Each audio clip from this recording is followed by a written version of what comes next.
Good evening, members of Spiritual Encrypted Encounters on Facebook and on YouTube, and those who follow me on TikTok under HCS. How's everybody doing this evening? I hope everybody is doing great.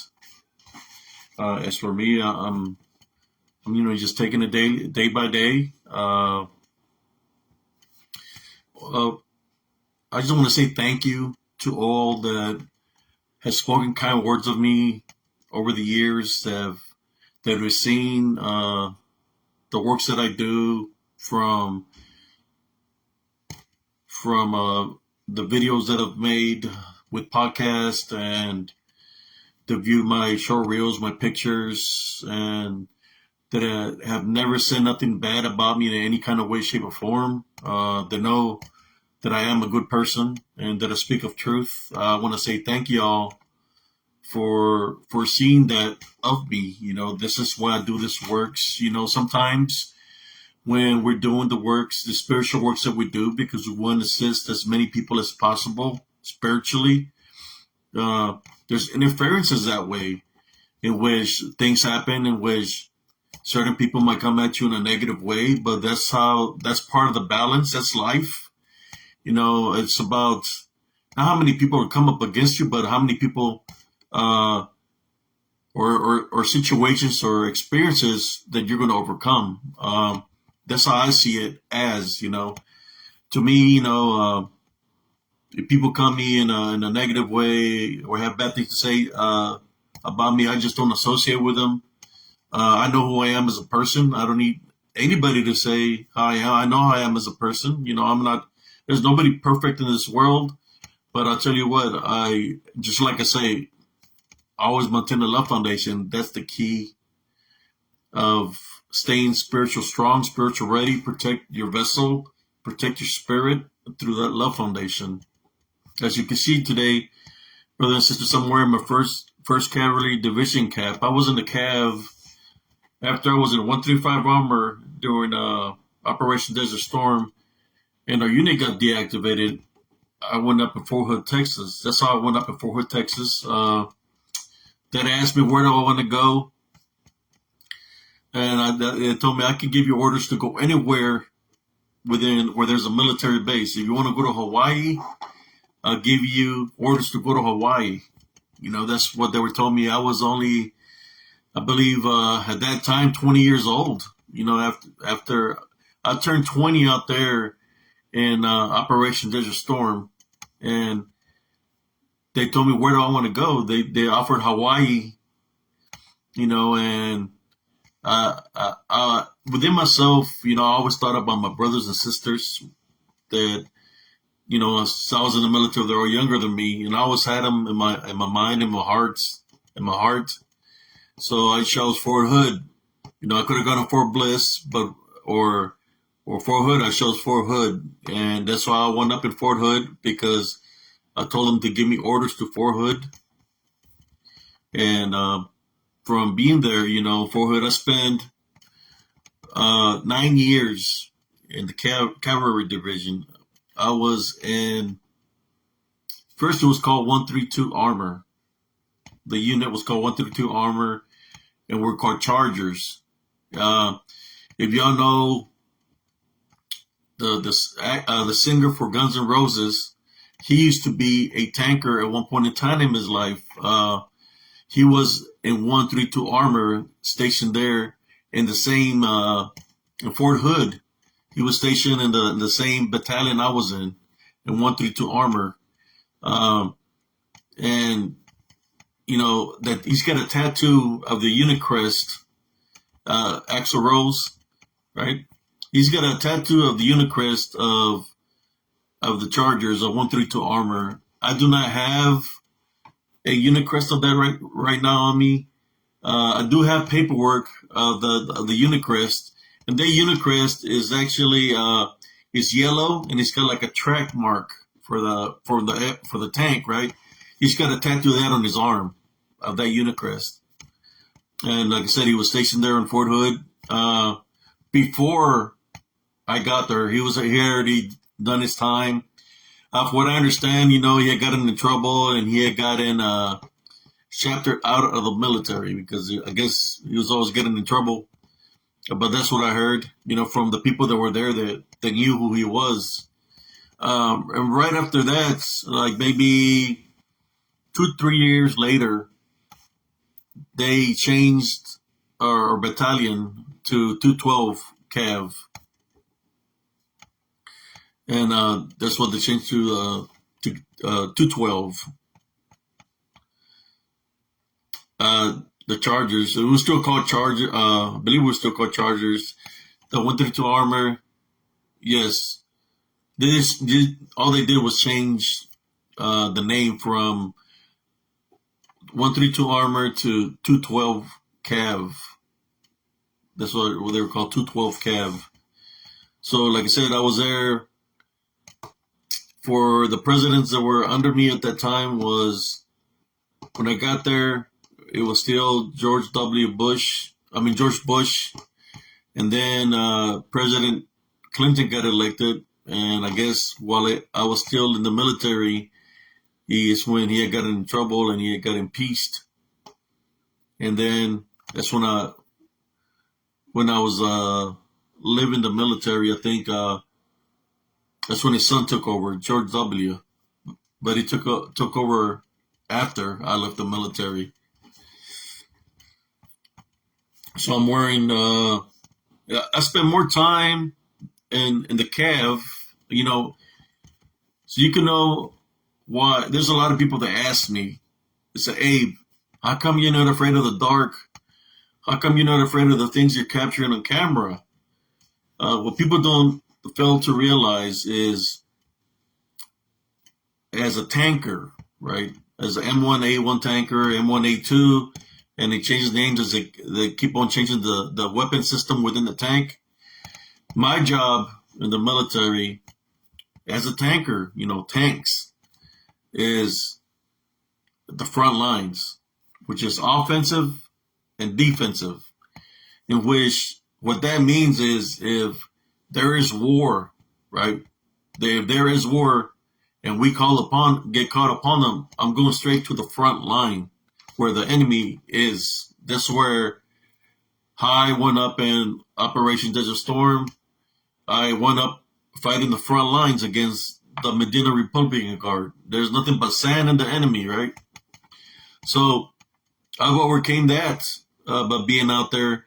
So that's one of the reasons I'm really not scared of going into an environment. Like if somebody's asked me, hey, Abe, you want to go check this out? I said, let's go. I'm not afraid to go because I've trained in all environments. I've trained in the woods, in the desert, in the ice. I've seen all kinds of different animals out there because I was in the front lines, right? Like wherever I trained, I've ran into wildcats, bobcats, wild boars. This in Germany, they have some wild boars that are as big as cattle. I had an incident with that, with a wild boar out there. I was playing OPFOR, which means I was being the enemy to help the unit train, right? So we was on the M60 tanks, and that's what we were on. We were playing the enemy, and I had to go use the restroom, right? And it was real cold. It was freezing. It was below zero, and I grabbed my little shovel to go dig a hole in the woods, right? This is pitch dark. Germany, the woods are so dense. It's pitch dark. So I got out there, and I didn't have no PBS-7s. I just found me a spot and I dug a hole, and I'm fixing to take care of business, right? As I'm fixing to take care of business, Number two, I'm already squatted down and everything.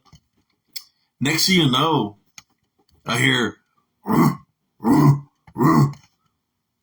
and when I look back of me, all I seen was some red eyes coming straight at me. Something big coming at me. I got scared that I didn't even handle business. Got up real fast. I was real skinny at that time. I probably weighed like 150 pounds. I ran and I jumped out of fear, right? When you talk about fear, because it was something huge trying to attack me. I literally jumped on back of the deck of the tank, and they're high. I don't know how I managed to do it, and it was slippery and wet. I got up there. I was like Michael Jordan. I jumped on the back of that sucker, and next thing you know, I see the back of the wild boar pass right level to the back deck of the tank of the M60 tank. So that was huge. That was a big wild boar. I just got lucky that it didn't gore me, with its tusks, because they have tusks. Like I said, I've been in areas where there's things out there that you're not gonna run into living in your home, or I've been in those locations where these animals exist. Since I'm talking about this, I remember. No, this is spiritual talk, but tonight is about all topics. I'm going to share with you about some things from the military. I remember when I was in Operation Desert Storm, we ran into there was vipers out there, and there was cobras out there when I was out there. I never witnessed a cobra. I witnessed vipers and scorpions. Um, Wild camels just running loose. I got a story for you about that. I was pulling guard and in our Alpha, and I had it was night shift, right? I was pulling guard, and I had my PVS-7s, and next thing you know, I hear somebody yelling, "The devil!" And I hear "pa pa," they're firing a weapon, they're 9mm. So they run over there, and there was a friend of mine saying that it was a devil. He shot at it and all this stuff, So we went out there, and we had our flashlights, and we're looking, and we could see a trail of blood. And then we're seeing something out there. What he had killed was a camel. He said that when he woke up out of his sleeping bag, the camel's face was right in his face. Imagine that. It's pitch dark. It's already pitch dark out there, and it's dark because of the burning oil well, so you can't really see without the PVS-7s, right? He said when he woke up that he just felt the face, and he went like this, and the face of that he thought he was a devil was right in front of him, so he just pulled out his gun and started blasting it, So he literally killed a camel. Like I said, it was so pitch dark out there that you cannot see with the regular vision. You have to use night vision because of the burning oil wells at that time of operations at Desert Storm, so it was a funny. I mean, I feel sorry for the camel, but I don't blame him, because I tell you what, there were situations, brothers and sisters, when you're in a combat environment, that means anything can happen. I remember being on my tank asleep, right? And somebody got too close to me, I guess. There's a story. I was asleep. When I wake up, I would train my senses out there. I was always training my senses before the military and during the military by going into the woods. I would put a blindfold and train my senses to sense the energies around me. And practice, I like doing martial arts, and I would practice martial arts with trees and stuff like that, And I remember when I was out there in Operation Desert Storm, that when I woke up, this is how keen my senses were. That when I woke up, I had somebody bend over the gun tube with my weapon on their chin, I guess, because I was asleep with a weapon in my hand. And who it was the guard. The guard that I was supposed to pull guard. He can try to relieve me, but my instincts was so keen, that's what happened, My senses were so keen that's how good they were.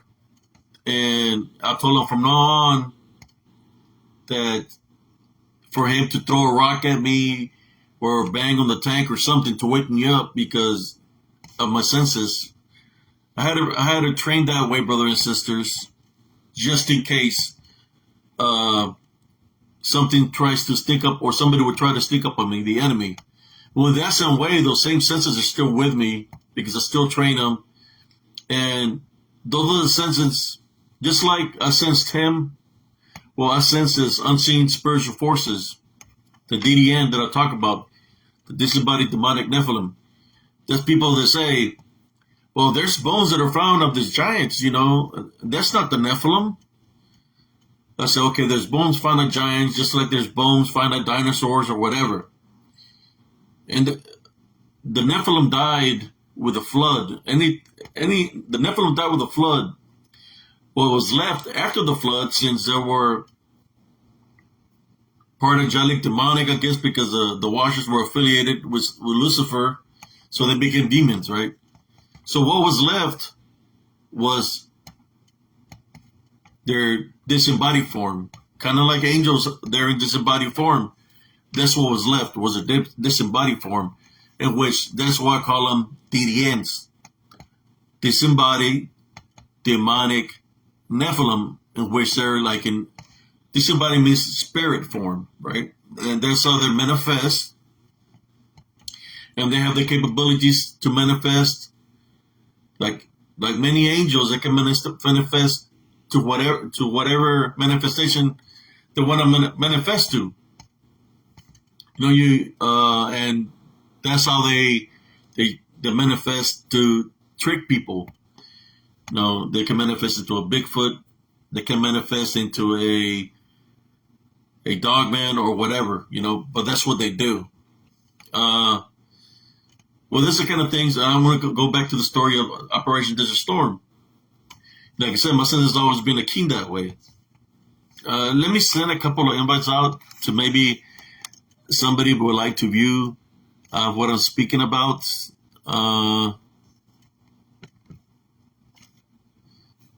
just going to send a couple of them, brothers and sisters, and whoever shows up.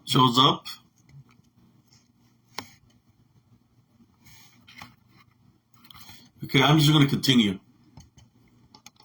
I remember I was asleep. This is after the Battle of Medina Ridge.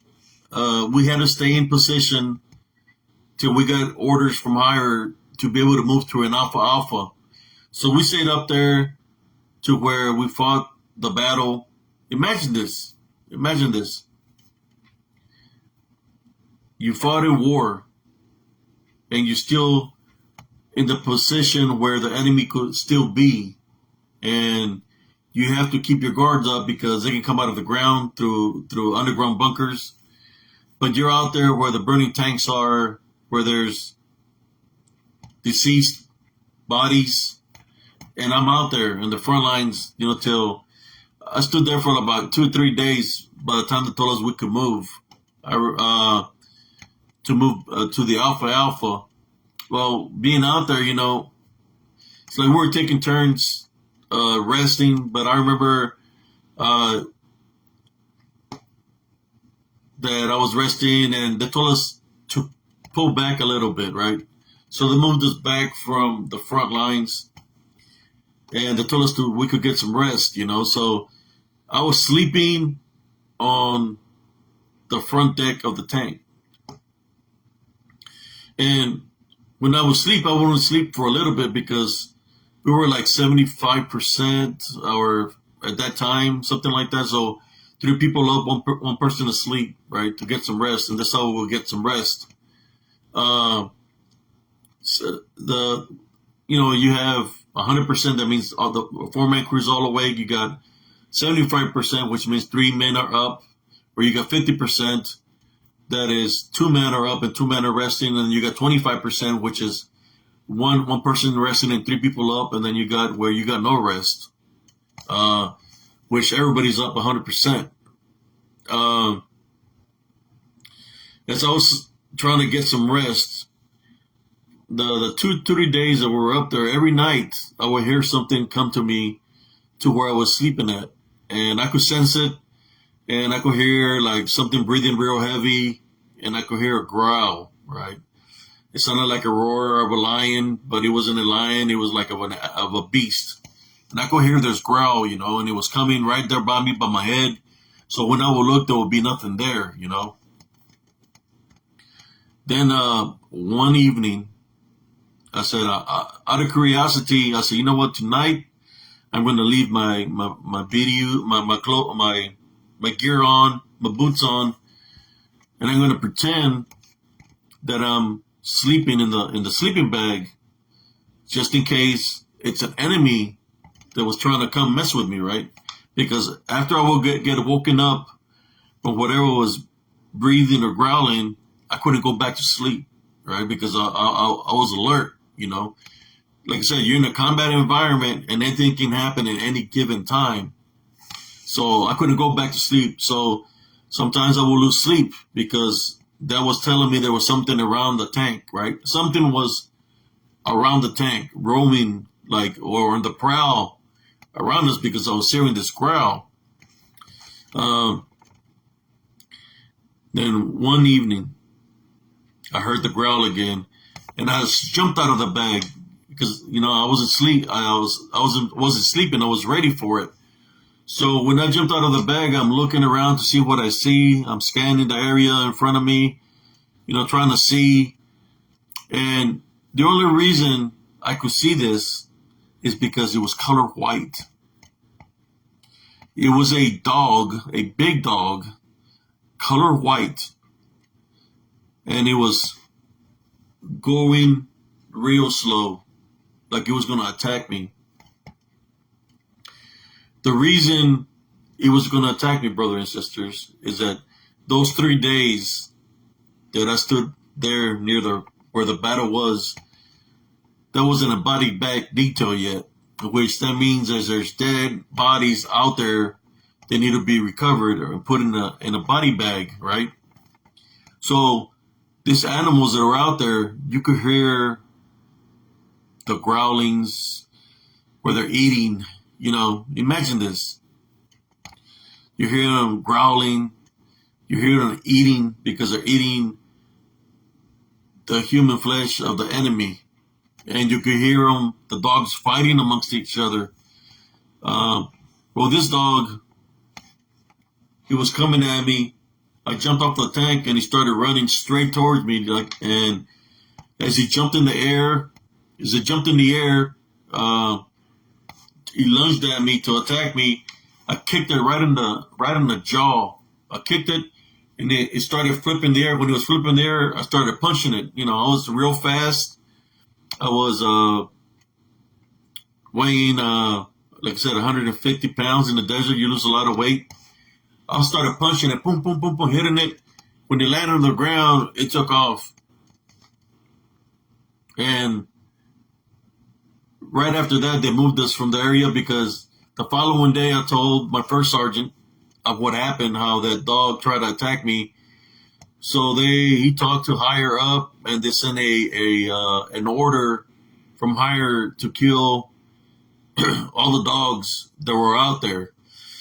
Most of these dogs that were out there, their stomachs were full. They were so full, they were so fat because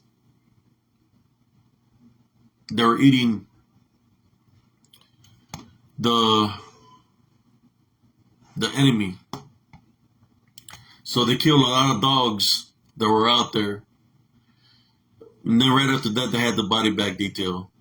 Right now, I'm just sharing y'all for what I've experienced in the military to make me, so you can know who Abe Sears is. My real name is Abram, but everybody calls me Abe. So you can know who I am. So you can know why. Well, sometimes people don't understand. Like for example, when I was in the woods and I was going to help the woman crying for help, and then I was surrounded by 6 dark shadow figures that were real tall, 8, 9 foot, 10 foot. I don't know. They were real tall because they were looking down at me, and the whiteness of their eyes were looking at me. No, I'm a trained military guy that was in the military years, that trained in all terrains and was in combat. That's why I'm sharing this with y'all, who I am. So fear is kind of like out of the equation, especially when it's a matter of life or death, because where I've been, so fear wasn't really a factor for me. Then that day that manifested that way, fear, I had to take fear out of the equation, just like I would take fear out of the equation when I was in combat. I did the same thing. Took fear out of the way. Which when I seen these things looking at me, they didn't look. It was dark. It was pitch dark. It was I could only see the whiteness of the eyes, but I had never seen nothing like that. Training in the woods in the United States, in Germany, training in the darkness in the desert in Saudi Arabia. I never seen nothing like this. So it was something new to me, and it was just looking at me. So the one that was real close was, the one that was close to me was like 6 foot away from me, and it was looking down at me. They wasn't moving. They were just standing there, like just to see what I was going to do. They were looking at me. I had a bat in my hand, so I dropped that bat on the ground because I knew that if there were some kind of animal or beast that they see me with a weapon in my hand, they're going to attack because they're going to take me as an enemy, right? So I let go of the bat, but as I'm staring straight like this down the path, in my mind, I know if I look 40, 50 feet behind me, there's a creek where I could jump in, but my military instincts told me the one that's right here by you is not going to let you go all the way into the woods, into the creek, right? So, because I was flanked from the right path by 3. And then I said, because I knew the area, I knew there was a bridge to my left that was probably like 40, 50 feet away that I could run to the highway. But the ones that were to the left, the way they were facing, I said, if I go to the left, they're going to chase me, right? Especially if I take off running. So I knew I couldn't fight whatever I was seeing physically. And I knew that going into the creek or to the bridge was a no-go, how we say it in the military, that I wasn't going to be able to do that because I didn't know at the time what I was dealing with. Normally, of the animals that I know, that like a wild boar that they came straight at me, that's what I was expecting, for them to bum rush me in that manner. That's why I had the bat. But when they didn't, and I dropped my bat, and I started noticing how their eyes looked, and I said to myself, well, that's not no animal or no beast, because normally there's like a shine, to their eye of some sort. Then the only thing I could see was whiteness, like a bright whiteness, like a glow looking at me. So I'm looking at them, and I'm not moving. I'm staying right there. So I'm not showing any kind of sense, any kind of fear, because I start taking my mind somewhere else. When you start playing like an imaginary game, like, okay, this is not happening. So I went to my inner sanctum, to my love foundation, where I have peace. And I said, I need to ignore, even though they were there, I need to ignore what's around me. So I placed a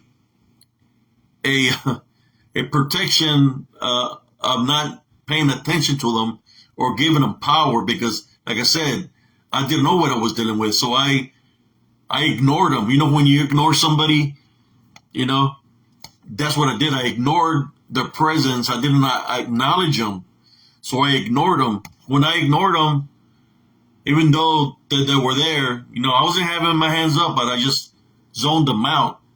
I went into prayer to where I feel more comfortable and I'm at peace with myself. And I started saying, the deliverance prayer, the Our Father who art in heaven.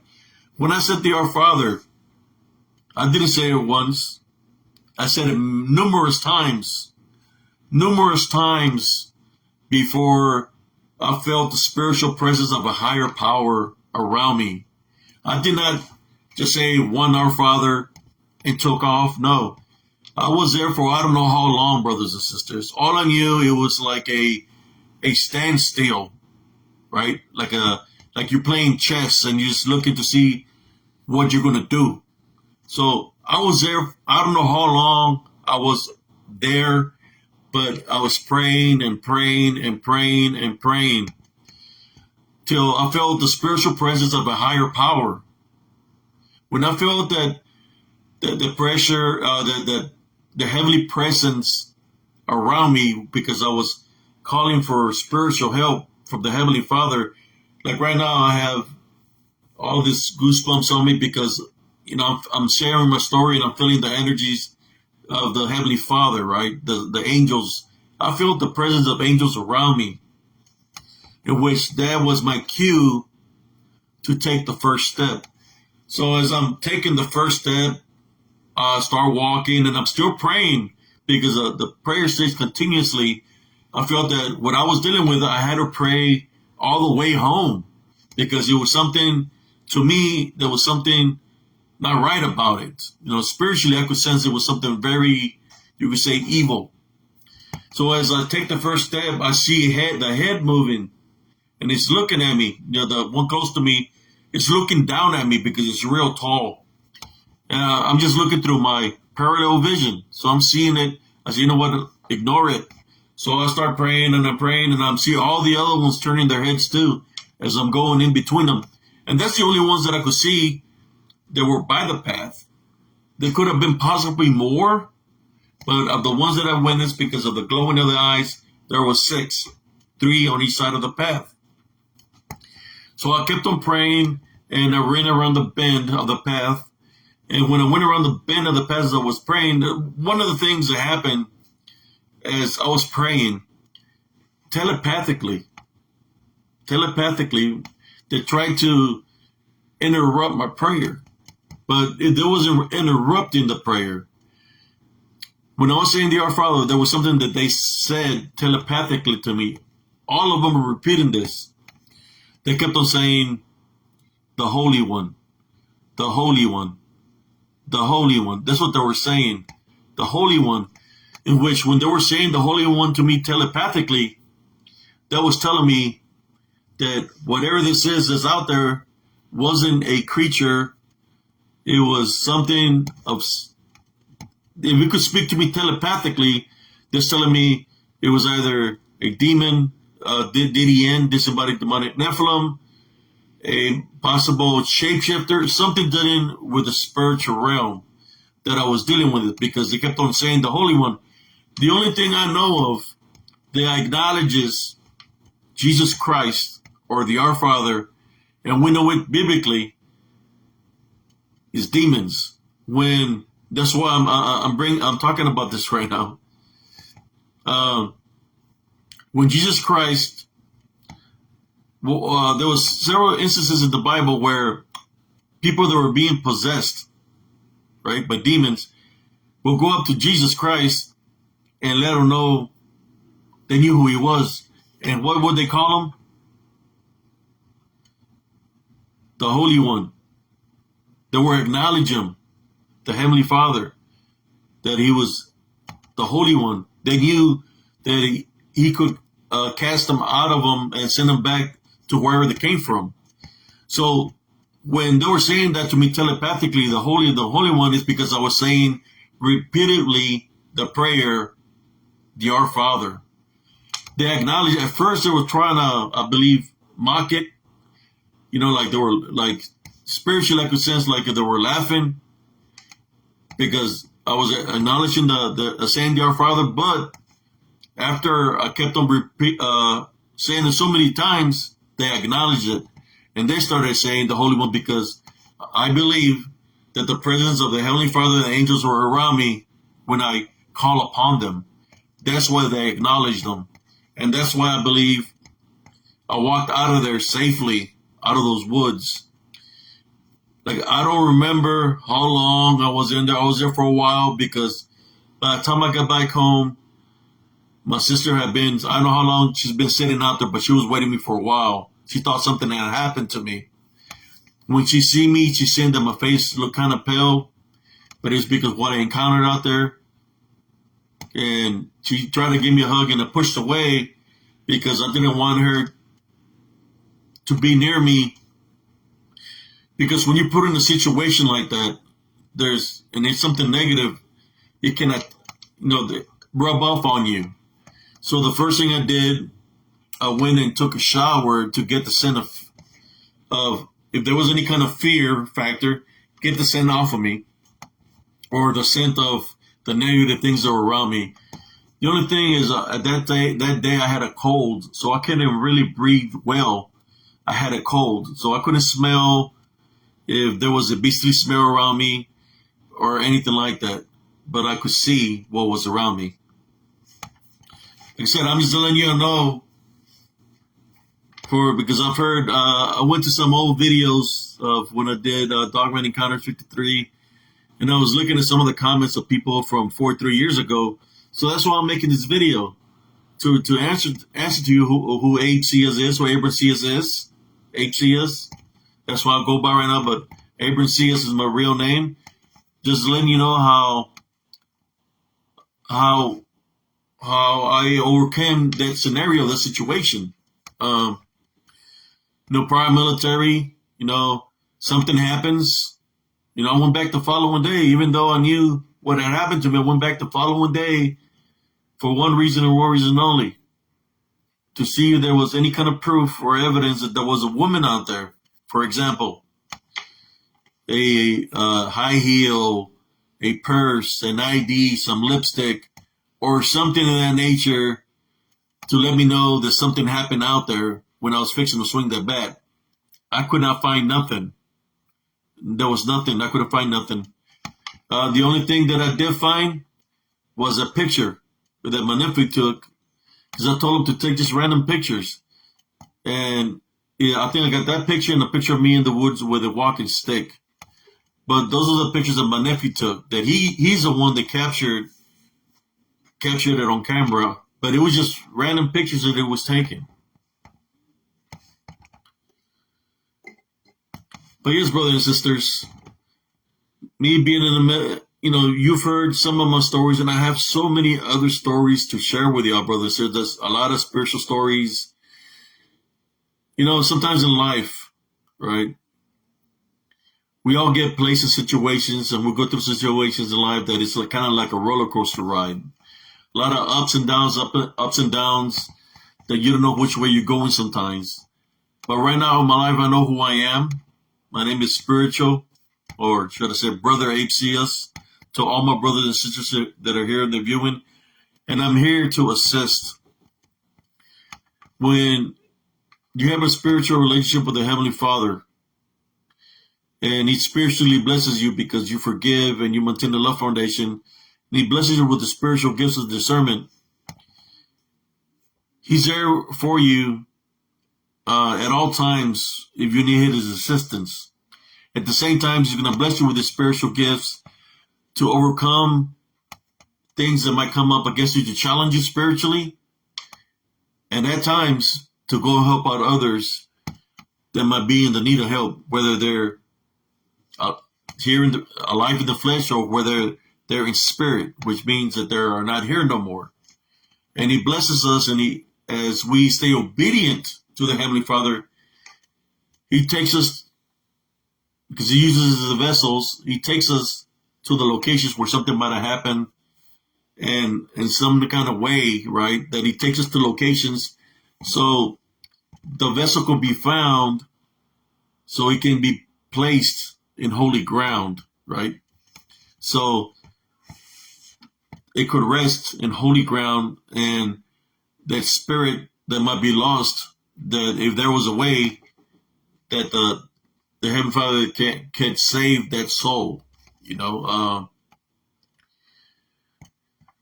But these are the works I do, I put a military experience or what I've been out to. And the thing that I forgot about the military, so yes, I fought with weapons, tanks, where there was a 120-20 Mamite, the Sable round, the Heat round, the 50 cal, the 240, the 9 mils. We had 45s at one time. The M16 1, M16 A2s, whatever weapons that I use and whatever vehicles that I drove. I had license for a lot of vehicles, whether it was Humvees, Phaetons, which are called deuce and halves. I could drive a PC, which is it's a PC. I could drive a PC. I had so many different licenses of the vehicles that I could drive. But besides all that, this is why I do the works that I do. I took all the stuff I trained with out of the equation, and I'm doing things spiritually now. Fighting spiritually, as you see right now. Smoky quartz, white calcite, fluorite. This one has all the minerals on it, different colors. More calcite and citrine right now around my neck. And I have a piece of black tourmaline, all for protection, spiritual protection. I have a ring, a fluorite ring. It's color purple. That's my birthstone for the month is purple, so I keep that. But besides all the things that I'm wearing, brothers and sisters, the number one protection is Jesus Christ, the Heavenly Father. It's not about an I thing. It's about what we can do through Him. And that's why I do the works that I do and try to help as many people as possible. So, going back to the military now. On Fort Hood, I had an experience where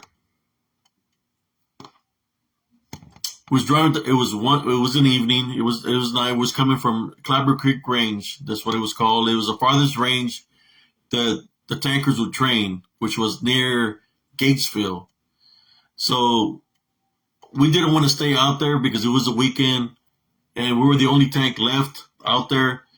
And I told my driver, you know what, start it up. We're going back to park it in the mortar pool. So we started at the tank, and we'll put the night vision on, and we're driving down the tank trail back to Fort Hood, to base, to the mortar pool. As I'm looking through the sights, and he's looking through his night vision sight. We're driving down the road, and next thing you know, brothers and sisters, on the tank trail, you see something get in front of a tank in which the driver stepped on the brakes, and I seen it, he seen it, and this thing that passed in front of her tank was real tall, and it was changing color, like different colors, and it was just flickering in different colors, right? As it crossed in front of her tank, and my driver said, Sarcias, do you see that? Do you see that? And I seen it pass right in front of us. I told him, yes, I'm looking at it.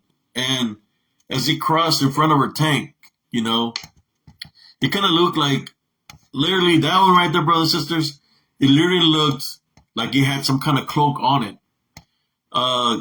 They was going in and out, like they were changing different, filter on it, that it just kept on going in and out, like it was something, the cloak and dagger was broken, right? So I for those who don't know, when we train, sometimes we don't have live weapons with us, right? Especially coming off a range, we have to be cleared in order for us to leave a range. So the only thing I could grab a hold of was a pipe.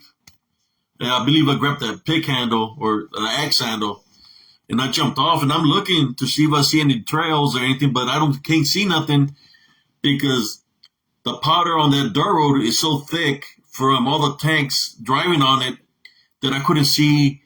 It's kind of like it just sunk back in that you can't see a footprint because that's how soft a lot of dust is pretty thick and dust, right? So I'm looking, and I tell the driver, close your hatch, turn on the lights, the regular lights. We're driving without the night vision. So we turn it on, and then we start driving, and I'm looking to the right where it went to the woods. We start driving and say, look, I told my soldier, it's just between me and you of what happened out here tonight. Don't tell nobody about it, just between me and you, because if we do tell something about it, they're going to think of us differently. You know, we're in the military, and I don't want anybody to think about me differently or my driver differently, in which it'll stop us from getting promoted, you know, because that's the military. The military is about getting promoted. So you have to be a good soldier, right? In some kind of way, you have to be a good soldier. So that's one of the things that we had to keep that a secret of what we witnessed that night. We couldn't really tell anybody about it. So between me and him, we just kept that amongst ourselves. I still got him on my friends list. Maybe one day, whoever wants to, if he's willing to interview what he witnessed, because he's seen it, he literally seen it close front, because he was right in front of him. He's the driver. The driver's soul is not that far away from in front of the tank, so he literally see, and his night vision is way bigger than what I was looking through. So he literally got to see it in a bigger view, you know, and he was scared. You know, he was scared of what he witnessed. I have him on my friends list. Maybe if I can get him to talk about the story, I'm going to bring him live here on Spiritual Cryptid Encounters. I don't want to say his name, but I might, so he could bring him on so he can share that incident that happened to us down that train trail coming from Clabber Creek towards Fort Hood, Texas. He was with me too when we witnessed something up in the air, up in California in Fort Irwin National Training Center. That's where we go train desert warfare up in California, up in the mountains. I remember that evening when we were out there training brothers and sisters. You know, and one thing about the desert, you see a lot of things. Some of the things you see automatically, like in Tent City, before you go out to training. You know, it's kind of like the first week we have to get the vehicles, get the tanks prepped, and then it's 2 weeks of training of hardly any sleep. And then the last week is when we come back from out there from the Dust Bowl. That's what we call it the Dust Bowl.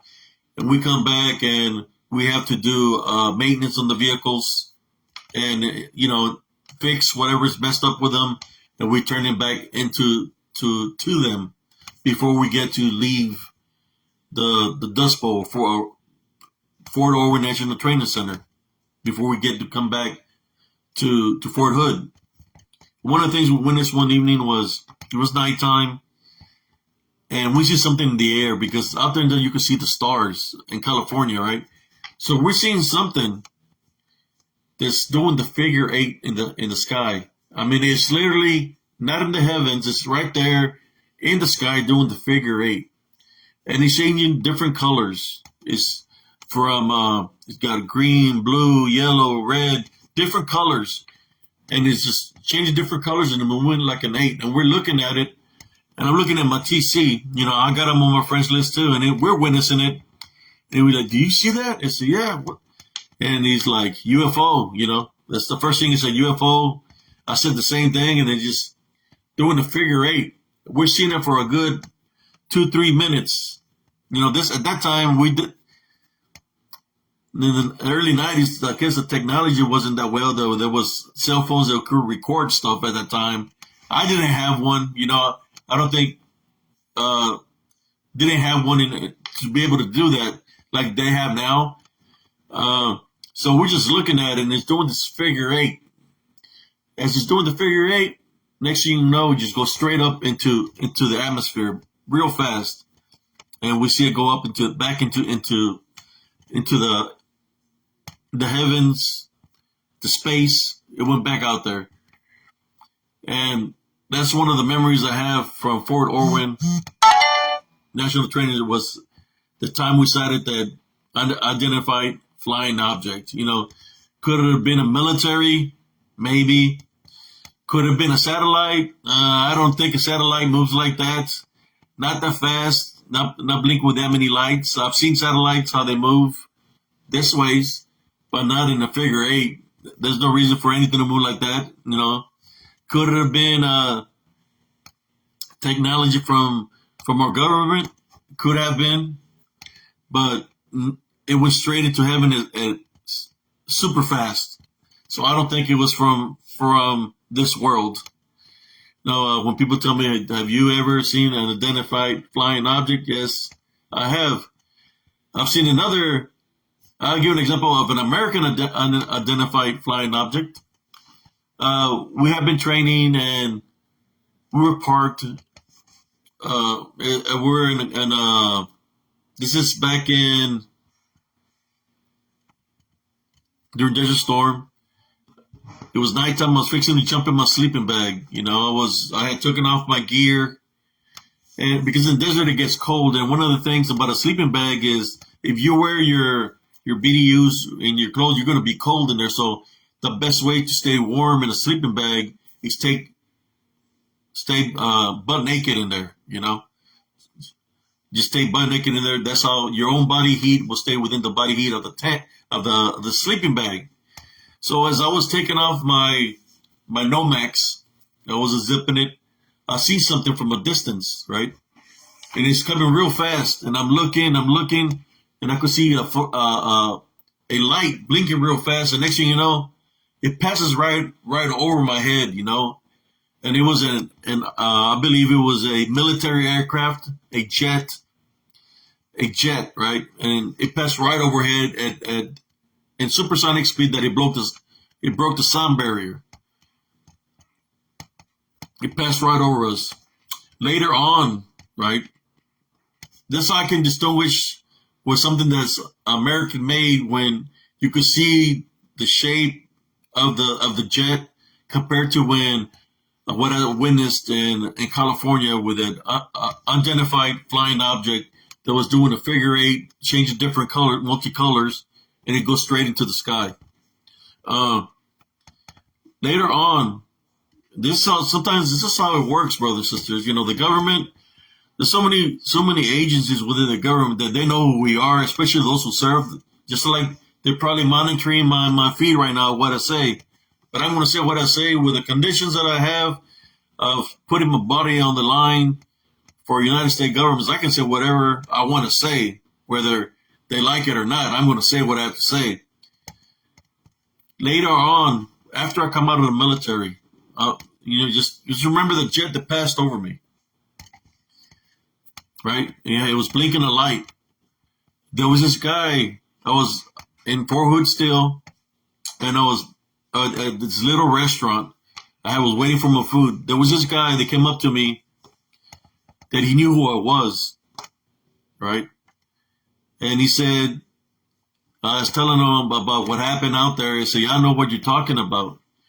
And without me even telling him the story, he told me that night, because he would fly, this guy was a jet pilot, right? He was telling me that he had a nuclear bomb on that jet that was blinking, and it was leaking. It was leaking, and that it passed over our tank. That he said he knew who I was. He said my name and everything, and he was looking around. He was looking around to make sure somebody was following him. But he let me know the story of what happened that evening, about what passed over us out there. So as soon as he said that, he had a walking cane, because I guess he was in a motorcycle accident, but he knew who I was without even me knowing. I know who I was. I didn't even have Facebook at the time or nothing. Like I said, for those who talk about the government, about the Men in Black and all this, There is agents with the government. They know who we are, just like they know who I am. They know where I've been. They know what I've dealt with. Like, I'm more sure they know what I've dealt with in Elms Grove because of the black SUVs that were out there. People were yelling my name. I'm more sure they know what was out there. There's so many theories about that. Whether there's a government experiment training this dogman soldiers. That could be a theory.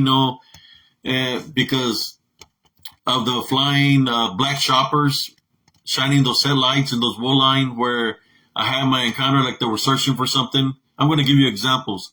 Or the low-pitched whistles, like somebody was calling something with a low-pitched whistle at nighttime. The military shoppers that were passed through the wool lines shining their brights on there. I would see also military guys all dressed in black with night visions coming out of the wool line, where in that path where I had my encounter, right? So I could see that perspective also, but at the same time, like I said, man-made, like a low-pitched whistle that it hurts your ears. That's what I would hear. A low-pitched whistle all the time there in Elms Grove. Like someone was calling them. I live right by the airport, and the old airport, there was military. They would go. They were trained from there also, and the shoppers, So they knew, I believe, that something was in that area because they probably seen it. Where they have night vision, right? They have night vision in which they could see down any heat through the night vision, just like we could see as a tanker. They're up flying over us, and they could see any kind of, like, for example, they could see the deer that's out there. They could see a dog. And I'm more than sure that they witnessed something that wasn't right. And I believe that's why they were in the areas. So what am I basically saying? That it's possible that there is some kind of being out there that's of flesh that the people that train with the shoppers witnessed and had to go look in that area. And they led somebody with the chain of command of what they witnessed. And I'm more sure the shoppers they could probably record stuff or something like that. That's why all these black SUVs showed up. They knew who I was because they were yelling my name, to get out of the woods. I was out there in the dark. I was training. At that time, I was looking for the men in black or someone in black that had lured my son into the woods. I went all, you would say, camouflage, military style, with my weapons, trying to see if I could capture anything out there. Close range, in the woods, in the bushes. I still have my gear. Maybe one day I'll pull it out and I'll show y'all what I'm talking about. Like I said, I was trained for combat, offensive, defensive. But those are some of the things that happened that I witnessed, those shoppers, those black military shoppers, black SUVs. They were scanning those areas where I live at nighttime. But then, if there is some man-made something like that, and we hear it from, like, for example, the super soldiers that said that Hitler created in Russia, right? There was some zombie-like beings in some kind of nature like that. And then you hear about our government creating a super soldier of, like, a beast soldier of some sort, right? That they have it trained for special missions. And you hear the stories where they say the enemy gets attacked and killed by this dog soldiers or these werewolf-like creatures out in the front lines. That is our government using them in combat, right? But what people forget, brothers and sisters, wherever you're viewing, is that there's one super soldier that was created a long time ago, before anybody ever created anything here on Earth, that was created by the Watchers, which is a disembodied demonic Nephilim. It did a lot of damage It did a lot of damage when it was here amongst us on the earth, the flesh, right? It killed people. They were killing livestock, they were killing animals and everything like that. The flood came, and they got destroyed with the flood. The flooded the world. But then they became disembodied, which means they're in spirit form, which since the Watchers were affiliated with the Legion and Lucifer going against God, they became demonic. That's why I call them disembodied, demonic Nephilim, and they still exist in disembodied form. Because if there was never angelic, because it wasn't created by the Heavenly Father. So whatever powers they have is from the Watchers, there were angels at the time, but they became demons. That's why I call them demonic, in which their abilities is that of a super soldier. Imagine what they can do. They can manifest into whatever they want to. And they can manifest into any manifestation. But their primary, how should I say, thing that they do is they want you to believe what they're manifesting they take. So if you believe that what you're seeing, like if you believe you're seeing a werewolf, a Bigfoot, a Mothman, you believe in it to be real because you're seeing it, right? Because it's taking the manifestation to look like that. Then it attacks you spiritually by trying to possess you or attaching itself to you. Because those beings are disembodied demonic Nephilim. They're jealous of us. I have a spirit. I have a vessel. They're here in disembodied form, and they know that everybody that places the Heavenly Father first, that has a love foundation, that we have an opportunity to make it into the kingdom of heaven. They don't, because it wasn't created by the Heavenly Father. They were created by the Watchers. And that's what they're jealous of mankind. But mainly that's why they attack us. Because they don't want us to make it into the kingdom of heaven. So their main goal, their main mission, or super soldier, whatever you want to call it, demonic, somebody, Nephilim, their main mission just was the same thing as before. When they were destroying everything here on earth, they were jealous of mankind. That's why they're destroying the people. They were killing people when they were here, and they were killing everything that was created by God because they despise the Heavenly Father, right? Now is the way they attack is attacking their spirits. If they can deceive somebody and semi-possess them, which is a form of bondage, and they take their senses away, they can sense spiritually in any kind of way, shape, or form because they're being bonded. Then the next thing is to destroy them, destroy the vessel. So if they destroy the vessel, then they collect the soul. So that's why you hear of a lot of people committing suicides, right? Because these DDNs, demonic beings, they possess people.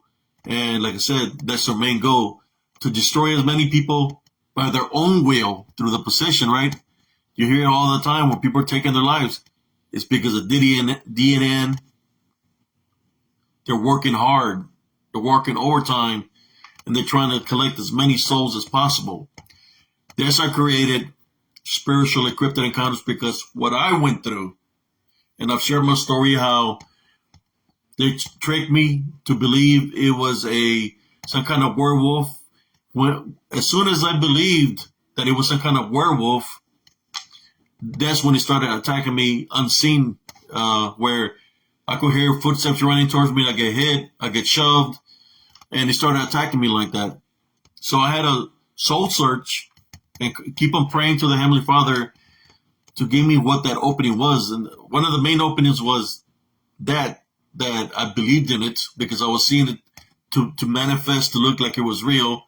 The other one was that I had unforgiveness. So once I did the unforgiveness and I stopped believing in it, that's when all the things that were kind of happening kind of ceased. When I stopped believing in it, what I was seeing. But when I made the spiritual stance and took authority over it in Jesus Christ's name, that's when all the things ceased. But as always, just trying to do something new, brothers and sisters. Like I said, I got my first cavalry division thing. I've seen a lot of things out there, and I'm more sure there's a lot of other soldiers that have been served in the military that witness other things that are out there, but they keep it to themselves because they don't want people to think badly about them. The first thing they see a soldier that's a veteran, the first thing that somebody says is like, "Oh, they got PTSD. Oh, they're not all up there because they've been in combat." But that's not necessarily the case. If it's true, if that's true, then why would I be able to speak to you all like this? See, I've seen things of which you could get PTSD. I might have PTSD, but I don't give that power. I don't let that overtake me. I maintain my love foundation. That's the key. I found my inner peace. I maintain my love foundation. Place the Heavenly Father first. And all that is out the window in which I close those spiritual openings. So that's why I make these videos here. I don't know how long I've been. I have to go eat some supper. Thank you all for tuning in. God bless every single one of y'all and your families. And if y'all liked this live feed tonight, I'll continue to make some. I got a bigger story to talk about, but I'm waiting for the results of certain things to happen. Of something that I did. I spoke about it the other day. It's dealing with a video that I recorded last week. It's dealing with that. And something that led for something else to happen, of someone to be found. And I use my spiritual senses in order for that to happen. And I'm thinking, if I do make another video, it will be about that. But thank y'all for tuning in. God bless every single one of y'all.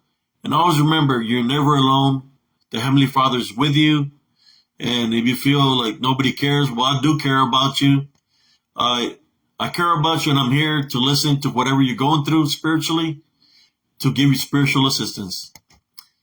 Love, light, and blessings to every single one of y'all and your families. Peace.